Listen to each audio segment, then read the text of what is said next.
Hi, my name is Cece and I'm a maker. One of the projects that I've done that I'm really passionate about is this. A highly sensitive methane detector designed to pick up gas pipeline leaks that occur far too commonly and are not only hazardous but also polluting the environment. After reaching out to some of the leading researchers in this field and compiling all of their advice, we decided to purchase this natural gas sensor, a Figaro TGS 2600. Looking at its spec sheet, we noticed that it had varying sensitivities to different gases, so we calibrated it with fresh air and devised an equation that primed the sensor for accurately detecting methane levels instead. Although we used Arduino as our platform for development to ease the interaction between these different electrical components, we still had to convert the sensor's readings into a comprehensible format. Since the sensor collected data in the form of voltage readings that changed depending on the environment, we built and programmed a string of red, yellow, and green LEDs to display a visual reading of how much natural gas was in its vicinity.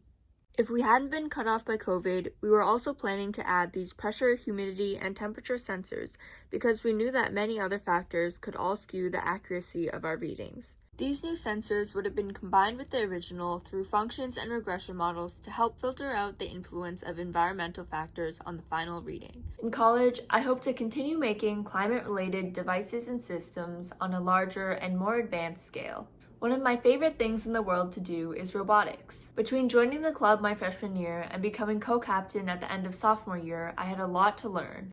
During our most recent competition season prior to COVID, I led my Vex Robotics team to design and build this robot, named Baby, with a spinning intake, extendable folding ramp, omnidirectional drivetrain, and an innovative joint mechanism that allowed the intake to flex outwards. Since I think creative design is also a super important part of being a maker, I also want to show you this pair of shoes that I designed and painted recently. And finally, something more unique to my maker identity is the time I spend teaching younger students how to create and engineer things, which has had a huge effect on my own maker process. Here are just a few examples of the amazing things my students have built during our lessons. And though they may not be very high-tech, the curiosity and creative risks that they represent inspire me to do the same with the more advanced resources and knowledge that I have.